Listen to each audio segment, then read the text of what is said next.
उसी बिहार में बाजार अभी तो खुलते हैं, दुकानों पे तो लोग जाते हैं। आप बाजार में परचून की आइटम खरीदने जाएं, पोलिंग स्टेशन पे वोट डालने जाएं, बात तो एक ही है। अगर कंप्लेनेंट कंप्लेंट कर रहा है कि हेट स्पीच है, इलेक्शन कमीशन का डेजिग्नेटेड है, उस पर इन्हें विश्वास करना चाहिए। फौरन मशीन को चाहिए, कंप्यूटर को चाहिए कि वो हटा दें। लेकिन इस मशीनरी को जरा और टाइटन करना पड़ेगा। लेकिन अभी ये फुल प्रूफ हमारे पास इसका कोई इलाज नजर नहीं आ रहा फिलहाल।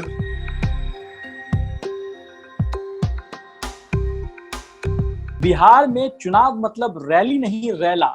और जो गांधी मैदान है, ऐतिहासिक गांधी मैदान, जब तक वो भर ना जाए तब तक चुनाव को माना नहीं जाता है। बिहार में चुनाव गली मोहल्ले में सभाएं होती हैं, लेकिन इस कोरोना काल में चुनाव कैसे होगा और कैसा होगा, ये एक बड़ा सवाल है। सर, इस चुनाव इस दौरान हो रहा है, चुनाव आयोग ने गाइडलाइन जारी कर दी है कि चुनाव होगा। पहले अब तक चल रहा था कि क्या चुनाव का डेट आगे बढ़ जाएगा, क्या चुनाव के लिए कुछ और अलग तरीके से चुनाव होगा, लेकिन अब चुनाव के गाइडलाइन आ चुका है और चुनाव की बात हो चुकी है।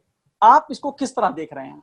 देखिए, चुनाव का होगा कि नहीं होगा, ये जो स्पेकुलेशन थी, मैं तो इस पे पिछले 4 महीने में कितनी बार बोल चुका हूँ कि चुनाव के पोस्टपोन होने का सवाल ही नहीं पैदा होता। बीच में 34-35 दुनिया के में चुनाव हुआ है कि देश चुनाव कर ले और इंडिया न सके, ये तो हो ही नहीं सकता। इंडिया तो गुरु है, लीडर है। तो इसलिए ये स्पेकुलेशन तो बिल्कुल ही बेबुनियाद थी। फिर लेकिन थोड़ा बहुत जिस वजह से लोगों को ये शक हुआ कि भाई कुछ बाई इलेक्शन पोस्टपोन हुए। बाई इलेक्शन बिल्कुल डिफरेंट बॉल गेम है। बाई इलेक्शन 2-4 सीटें खाली पड़ी हुई हैं तो कोई उससे फर्क नहीं पड़ता, कोई कॉन्स्टिट्यूशनल प्रॉब्लम नहीं आती, कोई मेजर समस्या नहीं। क्योंकि लेकिन अगर विधानसभा का इलेक्शन ना हो, एक दिन भी बियॉन्ड द ड्यू डेट हो जाए तो प्रेसिडेंट रूल लगाना पड़ता है, तो वहां तो कॉन्स्टिट्यूशनल क्राइसिस हो सकता है। इसलिए बाई इलेक्शन को पोस्टपोन करने में और असेंबली इलेक्शन को, जनरल इलेक्शन को पोस्टपोन करने में बहुत फर्क है। इलेक्शन कमीशन पूरी दुनिया में जहां जहां इलेक्शन हो रहे थे उसको बड़े गौर से देख रही थी। साउथ कोरिया ने सबसे पहले एग्जाम्पल सेटअप की कि बहुत अच्छा इलेक्शन किया और हाईएस्ट एवर टर्नआउट भी हुआ। तो अब वो हमारे लिए भी चैलेंज हो जाता है कि अगर साउथ अफ्रीका जो हमारे मुकाबले में बहुत छोटा देश है, अगर वो कर सकता है तो हम क्यों नहीं कर सकते। तो अब उसे इलेक्शन कमीशन ने जो गाइडलाइंस किए हैं, रॉकेट साइंस नहीं है, बिल्कुल जो जनरल सेफ्टी प्रिकॉशन जो कोविड के लिए बताया जा रहा है हम सब के लिए, उन्हीं को उन्होंने इसमें गाइडलाइन में डाला है।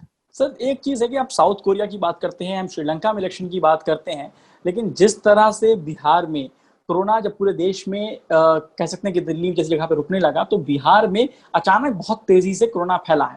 तो उस दौरान कैसे मतलब इलेक्शन कमीशन इतना बड़ा फैसला कर सकता है, लोग ये सोच सकते हैं। उसी बिहार में बाजार अभी तो खुलते हैं, दुकानों पे तो लोग जाते हैं। आप बाजार में अपने परचून की आइटम खरीदने जाएं या पोलिंग स्टेशन पे वोट डालने जाएं, बात तो एक ही है।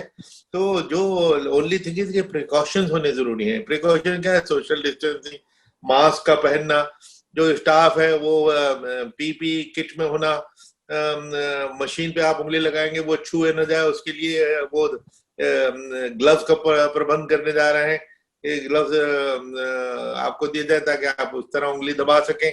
इसी तरह जो रैलीज हैं उसमें सोशल डिस्टेंसिंग के उन्होंने हर जगह, हर चीज में सोशल डिस्टेंसिंग। सर, कह सकते हैं कि जो रूलिंग पार्टी होती है उसके पास कहीं ना कहीं एक एडवांटेज होता है, और जो अपोजिशन पार्टीज हैं और जो स्टेट की पार्टीज हैं उनके पास वो संसाधन चीजें नहीं होती हैं। वो उस तो कहीं ना कहीं एक बात उठेगी कि गैर बराबरी की बात हो सकती है चुनाव आयोग को लेकर, कि आप एक तरफ एक पावरफुल है और एक तरफ कम संसाधन वाले लोग हैं, कम संसाधन वाली पार्टीज हैं, उनके साथ कैसे इसको बराबरी की तरह देखा जाएगा। उस पार्टी को एडवांटेज होता है वो तो होता ही है, लेकिन ये अभी तो याद रखिए कि रूलिंग पार्टी कितनी बार हारती रहती है, हर जगह जगह जगह हारती है।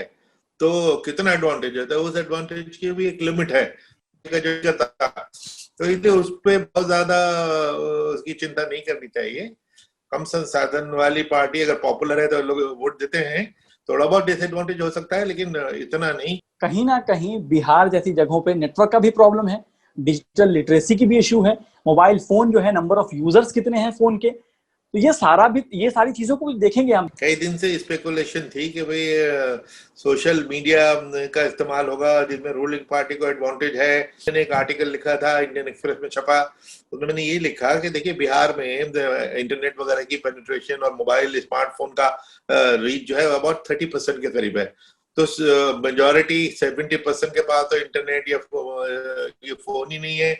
और जो आप बहुत ठीक कह रहे हैं कि कनेक्टिविटी की प्रॉब्लम, तो स्टेट्स में वो भी बिहार जैसी स्टेट में जहाँ पे बैकवर्डनेस काफी है तो वो तो बहुत ज्यादा है। इसीलिए इलेक्शन कमीशन ने रैलीज अलाउ की हैं, सोशल डिस्टेंसिंग नॉर्म के साथ अलाउ किए हैं कि भाई आप घर घर भी जाइए लेकिन 5 आदमी से ज्यादा नहीं जाएं। आप रैली भी निकालिए लेकिन एक बार में पहले 10 गाड़ियां 10 कारें एक साथ चलती थी, उसके बाद 100 मीटर के गैप के बाद दूसरी 10 कारें होती थी। उन्होंने उसमें कह दिया कि 5 कारें एक साथ होंगी, उसके बाद आधे घंटे का गैप कर दिया कि दूसरे रैली को आने के लिए। तो इस किस्म की जो सोशल डिस्टेंसिंग नॉर्म्स उन्होंने इलेक्शन के लिए अडॉप्ट करने की जो कोशिश की है, उसका मकसद यही है कि conventional system of campaigning, door to door जाने का, जनता तक जाने का, रैलीज करने का, वो सब अलाउ की हैं प्रिकॉशंस के साथ। डिजिटल चुनाव कह सकते हैं इस चुनाव को, या ई चुनाव कह लें हम इसे। इसमें एक चीज है कि जो सोशल मीडिया के दौर है वहां पर फेक न्यूज का बहुत ज्यादा फेक न्यूज मतलब फैल रहा है, और फेक न्यूज को आप काउंटर करने के लिए बहुत ज्यादा मैकेनिज्म हमारे पास नहीं है। पहले तो ये मैं बताना चाहूंगा कि इसको डिजिटल इलेक्शन कहना तो गलत होगा। डिजिटल इलेक्शन का तो मतलब ये होता है कि आप नेट के जरिए वोट चे, वो तो हमने भी नहीं किया ना अभी नियर फ्यूचर में मैं समझता हूँ वो क्या करने का इरादा है। क्योंकि जो हमारे सिंपल सी स्टैंड अलोन ईवीएम, उस पर भी लोग उंगली उठा देते हैं। ऐसी सूरत में डिजिटल वोटिंग अलाउ करें उसका तो सवाल ही नहीं पैदा। लेकिन जो डिजिटल कैंपेन की आप बात कर रहे हैं, ये बात ठीक है, उसमें सब बहुत बड़ी समस्या है। और जब से ये कोई 10-12 साल से हम देख रहे हैं जैसे सोशल मीडिया शुरू हुआ था कि इसका इलाज क्या करें। शुरू में तो ये जो डिजिटल मीडिया प्लेटफॉर्म है ये बात करने को तैयार नहीं होते थे, लेकिन 2019 के इलेक्शन से पहले इलेक्शन कमीशन ने इनके साथ कई मीटिंग करके फेसबुक व्हाट्सएप वगैरह के साथ मिलके आई थिंक फेसबुक के साथ ये अरेंजमेंट किया था कि भाई हमारे एक तो वोटर एजुकेशन आप करो, लेकिन फेक न्यूज के लिए या हेट न्यूज के लिए उन्होंने कहा कि साहब हम मानते हैं कि फेक न्यूज होती है, हेट स्पीच होती है और हम उसको पे एक्शन लेने को तैयार हैं, लेकिन हमारे पास कंप्लेंट जनता से नहीं आनी चाहिए, हमारे पास कंप्लेंट आनी चाहिए किसी डेजिग्नेटेड ऑफिसर की तरफ से। तो इलेक्शन कमीशन ने कुछ डेजिग्नेटेड ऑफिसर बता दिए उनको, फेसबुक को, कि अगर ये कंप्लेंट करेंगे तो आप उनकी कंप्लेंट के ऊपर फौरन एक्शन लेंगे। तो उन्होंने फिर फैसला किया कि 3 घंटे के अंदर अंदर हम उसको एग्जामिन करेंगे कंप्लेंट, और अगर कोई फेक होगी या हेट होगी उसको हम निकाल देंगे। मैं समझता हूँ ये बहुत बड़ा स्टेप फॉरवर्ड था, लेकिन 3 घंटे सोशल मीडिया के लिए एक लाइफ टाइम के बराबर है, पूरी जिंदगी है। वो 3 घंटे में तो पूरे देश में आग लग सकती है। तो इसलिए मैंने बार बार सुझाव दिया अपने आर्टिकल की, इसको रिड्यूस करें, ज्यादा से ज्यादा 8 घंटा करें। मैं तो कहता हूँ 15 मिनट में, जब आप आफ्टर ऑल सारी चीज नेट मशीन से तो चल रही है, कंप्यूटर से अगर मैं डेजिग्नेटेड ऑफिसर मैं कंप्लेंट करता हूँ, कंप्यूटर उसको फौरन एनालाइज करके एनालाइज क्या करे, अगर कंप्लेनेंट कंप्लेंट कर रहा है कि हेट स्पीच है, इलेक्शन कमीशन का डेजिग्नेटेड है, उस पर इन्हें विश्वास करना चाहिए, फौरन मशीन को चाहिए, कंप्यूटर को चाहिए कि वो हटा दे। लेकिन इस मशीनरी को जरा और टाइटन करना पड़ेगा। लेकिन अभी ये फुल प्रूफ हमारे पास इसका कोई इलाज नजर नहीं आ रहा फिलहाल। इन्फोर्समेंट मशीनरी ही को इसमें मजबूत होना पड़ेगा और अलर्ट होना पड़ेगा। सर एक चीज है कि जो वोटर टर्न आउट है या वोटिंग परसेंटेज जो है उसके गिरने का तो डर है, क्योंकि बिहार में फ्लड है, कोरोना है, ट्रांसपोर्टेशन का इशू है, ये सारी चीजें हैं। चूंकि बाढ़ भी आई है उससे भी कुछ कम होने का चांस हो सकता है। लेकिन ये ख्याल रखिए कि अभी तो इलेक्शन 4 महीने दूर हैं। अभी तो हम अगस्त में ना, सितंबर, अक्टूबर, नवंबर, नवंबर के एंड में तकरीबन है ना, तो 4 महीने में तो हालात बहुत बदल जाएंगे। फ्लड भी सबसाइड हो चुकेगा, शायद कोविड पे भी कंट्रोल हो जाए। लेकिन इस सबके बावजूद अगर वोटर टर्नआउट थोड़ा कम होता है तो दुख की बात है, लेकिन कुछ इसका इलाज तो नहीं।